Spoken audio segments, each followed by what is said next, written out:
La 206, elle commence sa carrière sportive en 99 avec la S16 et puis à l'occasion du restylage en 2003 arrive la RC avec un moteur poussé à 177 chevaux. Alors Eric, sur cette RC, quels sont les signes distinctifs? À quoi reconnaît-on la RC par rapport à une S16? Alors les premiers signes distinctifs, ce sont les roues qui sont en 17 pouces au lieu de 16 pour la S16 justement, le petit aileron sur le volet arrière et l'échappement qui finit par une double canule ronde donc pour affirmer la sportivité de la voiture par rapport à la S16 qui n'avait une simple sortie ovale un petit peu chromée. Voilà. Et après, si on passe à l'intérieur, c'est la première sportive chez Peugeot à laquelle on offre des sièges baquets, monocoque, avec le renfort au niveau des épaules, le maintien renforcé.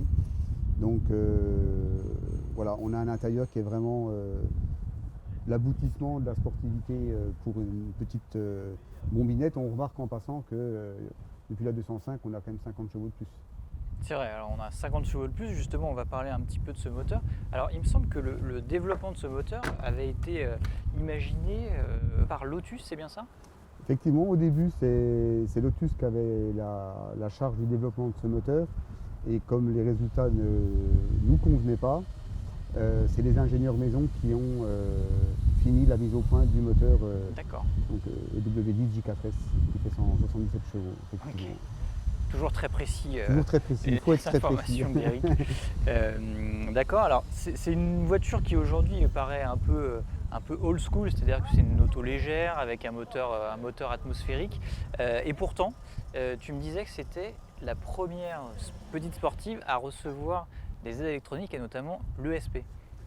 Et oui, parce que début des années 2000, l'ESP apparaît et doit se généraliser. C'est une demande des constructeurs. Il faut que toutes les voitures aient l'ESP. Donc on commence toujours par les plus haut de gamme.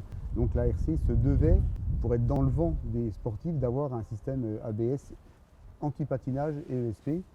Alors bien entendu, c'était les prémices. Donc moi, j'ai travaillé déjà dans ce métier-là à l'époque. Donc on faisait ce qu'on pouvait pour faire au mieux. Alors il était déconnectable à toute vitesse. C'était une des particularités des RC, des sportifs chez Peugeot, c'est que le SP était déconnectable quelle que soit la vitesse, alors que pour les autres c'était à 50 km/h, il se reconnectait pour des raisons de sécurité. Voilà. C'était souvent critiqué parce que c'était les débuts, voilà. Mais néanmoins ça a dû sauver une paire d'auto. D'accord. Alors aujourd'hui, les RC, il n'y en a pas eu énormément puisque la voiture est arrivée qu'au restylage. Est-ce que c'est une voiture qui commence déjà à augmenter de fait de sa rareté? Oui, les plus beaux exemplaires commencent à tourner autour de 10-12 000, donc avec un kilométrage on va dire inférieur à 150 000. Les moteurs sont extrêmement robustes, 300 000 sans souci. Après néanmoins c'est encore une fois le soin apporté à la voiture dans sa globalité, aussi la sellerie Alcantara qui est un petit peu fragile, donc voilà, une auto en très bon état c'est 10-12 000. On en trouve des corrects autour de 7-8, mais voilà, il faut faire un examen complet quand même pour vérifier qu'il n'y a pas eu de petites phases tuning, même si c'était un peu moins la génération, mais voilà, qu'il n'y a pas eu de camouflage ou de choses comme ça. Ça peut être un placement intéressant, c'est une auto qui reste dans des prix raisonnables et qui prendra certainement de la valeur. Ah oui, et surtout parce que c'est la dernière à moteur atmosphérique. Voilà. Donc clairement, parce qu'après on passe sur la 207 RC qui elle a avec le moteur turbo. Elle a une vraie carrière de youngtimer avec une capacité de monter en côte, c'est difficile à dire, peut-être pas atteindre une 205 GTI, mais disons que sa rareté et le fait qu'elle soit la dernière sportive à moteur Atmo va forcément ça lui promet un avenir plutôt pas mal sur le plan de la cotation. D'accord. Et alors à l'époque, la grande rivale c'était la Clio RS qui développait entre 172 et 182 chevaux suivant les versions.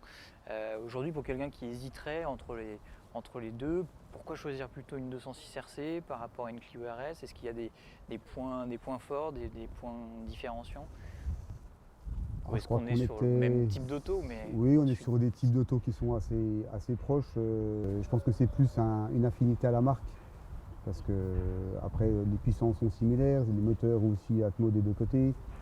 Donc après c'est plus soit un choix de silhouette, Oui. ou alors voilà, on est Peugeot Sensibilité, ou on est Renault, donc on choisit l'une et pas l'autre. D'accord. Mais forcément une 206 c'est bien. Ça ne m'étonne pas. Bon, bah, très bien. Merci Eric pour De ces rien infos. Mathieu.